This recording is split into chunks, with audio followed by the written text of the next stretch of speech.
आगे बढ़ते हैं। इस गणतंत्र दिवस रोमांच और एक्शन से भरपूर एक नई documentary Kargil wheeler and victory का प्रीमियर हिस्ट्री टीवी 18 पर हो रहा है।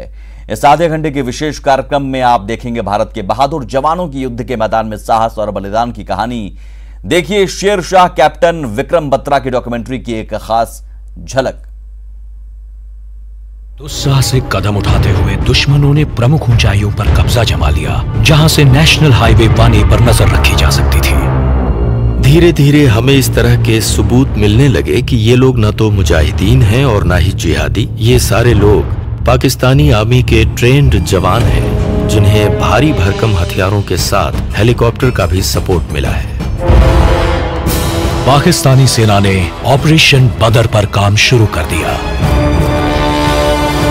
मुजाहिदीन के वेश में पाकिस्तानी सैनिकों ने भारतीय सीमा के 160 किलोमीटर इलाकों पर कब्जा कर लिया, जैसे कि द्रास, मशको वैली, कक्सर, मटालिक और सब sector west. Captain Vikram Batra और उनकी यूनिट 13 J&K राइफल्स अपने मिशन की तरफ आगे बढ़ रहे हैं। इनके निशाने पर है .4875 की चोटी। वहां तक पहुंचने के लिए कैप्टन बत्रा और उनके साथियों को एक संकरी से चट्टान से गुजरना होगा। दूसरी तरफ हैं दुश्मन, जिनकी संख्या का अंदाजा तक नहीं है।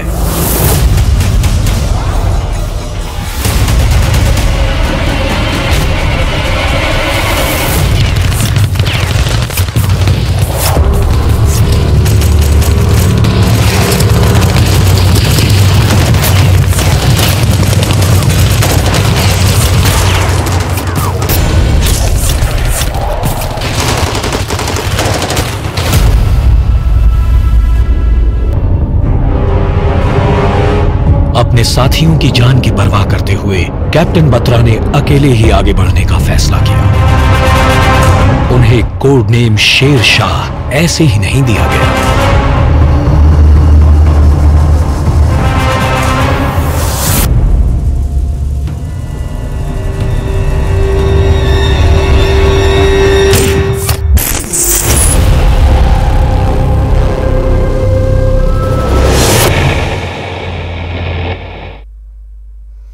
और अब सीधे ले चलते हैं आपको हार्पिक और न्यूज 18 की खास पहल मिशन पानी वाटरथॉन में।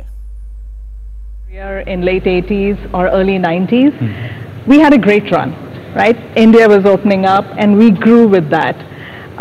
So I really wanted there to be a phase in my life where I can help create direct impact.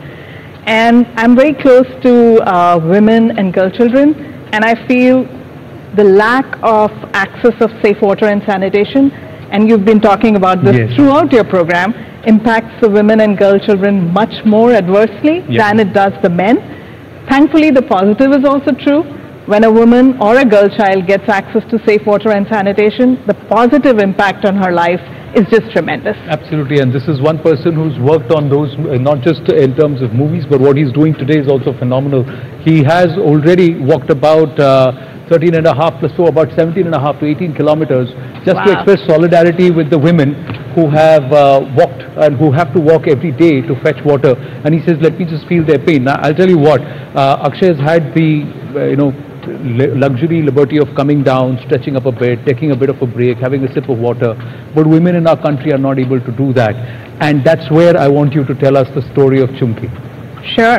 So before I tell you the story, I just wanted to say, Akshay, women and girls walk 200 million hours per day in collecting water. So you have a long walk. I have a long walk. In India you're talking about? Across the world. Across the world. Across the world. So I want to tell you the story of Chunki Bibi. Chunki Bibi lives in Birbhum in West Bengal. She lives with her husband, 2 children and her father-in-law. Her husband is a mason and she rolls beedis for a living. They did not have a water tap at home, and which meant that she needed to go outside every day to collect water for cooking, for bathing, for drinking. And if the community stand post had water, she was lucky. That whole journey took 1 hour per day. If the community stand post that day did not have water, she had to walk even longer. and she used to earn roughly 90 rupees per day rolling beedies. She heard about this financial institution, which she was a member of. She was a member of this group, and she heard that this financial institution, the bank, can give her a loan for her to get a water connection at home. She borrowed from this bank. She got a water connection at home. She no longer had to travel to collect water, and her earnings went up from 90 rupees per day to 120 rupees per day. So just from a small loan of 10,000 rupees, which she repaid within 18 months, she was able to build a sustainable solution for her and her family. Akshay जी, मैं एक अब आपसे पूछना चाहता हूँ कि पानी पर कई ऑर्गेनाइजेशन काम करते हैं। हाँ जी। NGOs भी एक्टिव, तो मतलब आप तो लेकिन पानी को लेकर लोन भी देते हैं। हाँ जी। ऐसा क्यों? So that's a great question, Akshay ji. World Bank कहती है कि पूरे वर्ल्ड में for everybody to get access to safe water and sanitation, $114 billion per year is required. The amount of money which is spent is just under 30 billion. So there's a huge gap, which means every rupee, every dollar को बहुत stretch करना जरूरी है और multiplier effect लाना जरूरी है। So and sustainable होना जरूरी है। So हम लोग लोन नहीं देते हैं, financial institutions इंडिया की लोन देते हैं, banks हों, self help groups हों, माइक्रो फाइनेंस इंस्टीट्यूशंस हो। अगर आपने लोन लिया, आपने वाटर कनेक्शन लिया या फिर रेन वाटर हार्वेस्टिंग टैंक बनाया, आपने पैसा मुझे वापस दिया, मैंने इनको लोन दे दिया, इन्होंने भी बना लिया, इन्होंने पैसा वापस दिया, आनंद ने बना लिया, तो इससे सेम अमाउंट ऑफ मनी बहुत दूर तक खिंच सकता है।